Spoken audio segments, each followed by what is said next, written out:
Hi there. I can't tell you how excited I am to start this series on attachment styles. We're going to start with how they're formed all the way to how you can heal them. You see, we all go through breakups, so it's kind of expected that we should all feel the same, right? Yet, we can find that some people are able to move on a lot faster. And then there are those who languish and they sit around and they wait for their partners to return. By the end of this episode, what we're going to learn is, or we're going to have a better idea of how and why we act differently during a breakup, or anything that's painful for that matter.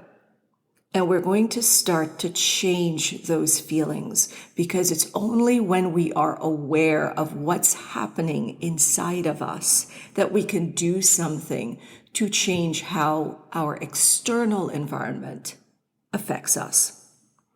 Welcome to the heart of the matter, where we find what makes your heart sing, what hurts you the most, what makes you very happy, and what you really want to experience. And I'm your host, Anxious-preoccupied. But before we get into it, if you want to let go of someone who's hurt you, or if you want to be ready for the next relationship, or God forbid, if you want to get over someone because they've just walked out on you, I'm going to ask you to subscribe to this channel because you do not want to miss this series. Also, you probably want to consider taking notes, but that's entirely up to you. I just find that by taking notes, you could always go back in your quiet time, go through them, and maybe something's going to connect differently than hearing it here. But just in case, this episode's going to be up for a while, so you could always come back and listen. Anywho, let's get to it. How we act and how we feel is greatly linked to our attachment styles. And what are attachment styles? Well, they refer really to the patterns of the way we think, the way we feel, and the way we behave in our very close relationships. Now, there are four main attachment styles. There's a secure attachment, an anxious-preoccupied attachment, a dismissive-avoidant attachment, and a fearful-avoidant attachment. Your attachment style can affect how you approach relationships and how you interact with others. A secure attachment style is generally associated with healthy relationships. Both parties in those relationships will feel safe and supported and valued, which is what we all want, right? In an anxious attachment style, that can lead to depending a little too much on your partner to make you feel secure. While an avoidant attachment style can lead to emotional distance and difficulties connecting with other people. The fearful attachment style, well, that involves both a little bit of the anxiety and the avoidance behaviors.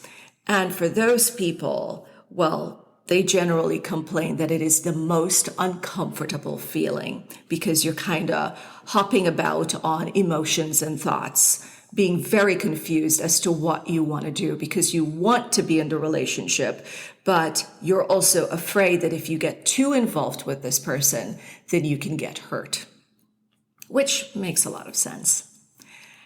Attachment styles are formed during your childhood. And they're formed through interactions with your primary caregivers, like your parents or guardians, or if you spent a whole lot of time with babysitters.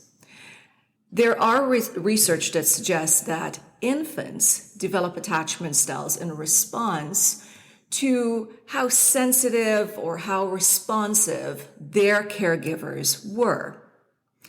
If a child felt neglected, chances are that child could grow up being more of an avoidant attachment style. If the caregivers, guardians, and parents were there and attentive, the child may grow up to be someone of more a secure attachment style. If that caregiver was dismissive, that child may grow up feeling neglected and wanting to do more, and maybe more of someone of an anxious attachment style. There is a ton of research that suggests that our attachment styles are formed during childhood, and it's formed through the interactions we've had with our primary caregivers, like our parents and guardians, or if you've been around a babysitter for long periods of time. You see, it suggests that the development of the attachment style is in response to how our caregivers showed us love and attention. For example, children who had caregivers who were consistently responsive and very sensitive to their needs developed a secure attachment style, while children who had caregivers who were inconsistent in caring for them or showing them that love and affection developed more of an anxious or an avoidant attachment style. There are other factors like genetics and temperament which can play a role in the development of the attachment styles. And later on, we're going to dig a little deeper into that. Now, let's talk a little bit about the attachment styles and the patterns of belief and behaviors that people have in close relationships. So, for example, a secure attached style person will be comfortable with intimacy and they feel very secure in their relationships. They trust their partners and they're able to express their feelings and their needs without any fear of rejection. Now, for the anxious-preoccupied attachment, well, these persons are often preoccupied with the relationships. They worry about their partner's love for them. They worry about if their partner is committed to them or not. They may cling on to their partners. They seek constant reassurance and validation. And they become very anxious when they feel like their partner is not available to them.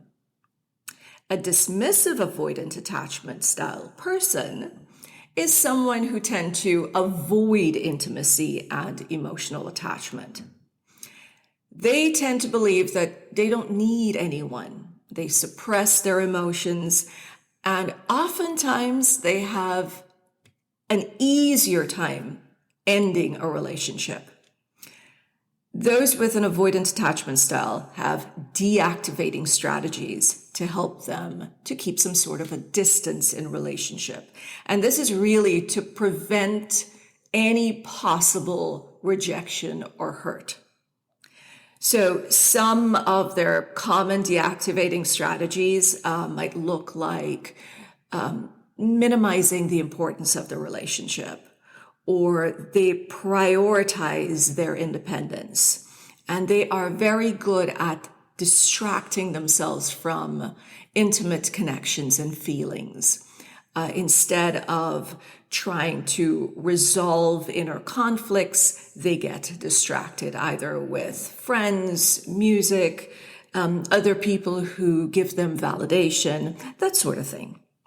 For the fearful avoidant, which is also known as the disorganized attachment, well, these people can display both the anxious and the avoidant tendencies. They may want emotional intimacy, but they're afraid of getting hurt. And that can lead to very conflicting behaviors and emotional instability, which often leave their partners very confused as to what's really going on in the relationship. Is it possible for someone to heal an attachment style? Of course it is.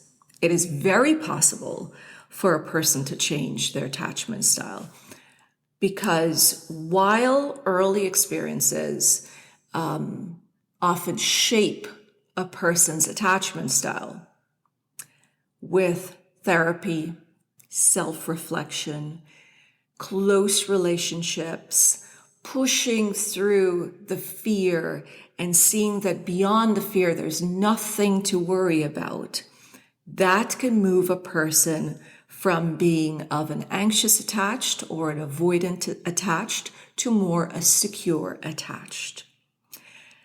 And I can safely say this because I was once an anxious attached, and I know it's not a comfortable feeling.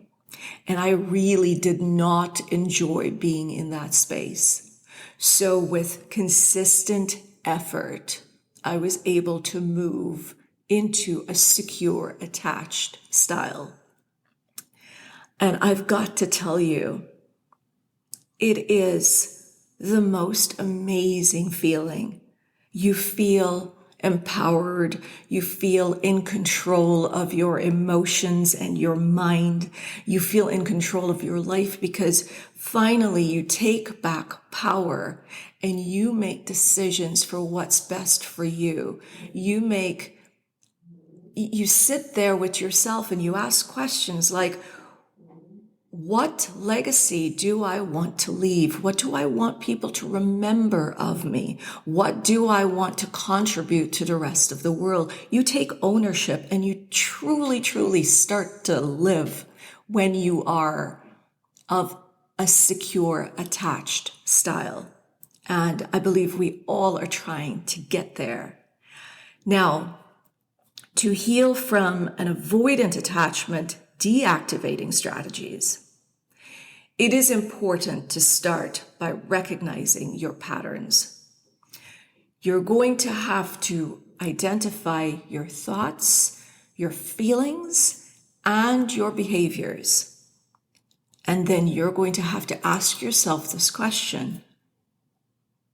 Are these feelings real? Are my thoughts valid? Why am I behaving this way? From there, it's going to be a lot easier to develop a more secure attachment style. And with that, you add positive self-talk. You start to look for the value of the relationships and the connections that you have. And you practice vulnerability, which is very different from being open. Open means being okay to share your feelings. Vulnerability means trying to push through the fear and take that chance, take that risk, opening up yourself to a little bit of hurt, but also knowing that you're going to be okay. I would also advise that you work with a therapist. There are many therapists who are talking about attachment style. And in the next episode, we're going to talk a little bit about why that's the case. But for now, I'm going to ask you if you want to know more about attachment styles or how to get over a breakup, how to heal, how to move on, how to get into a state of flow, you can follow me on Instagram. I'm also on Facebook. I'm on YouTube and TikTok. And don't forget to subscribe and share this podcast. And I'll see you until next time. I'm Annalisa Bahadur.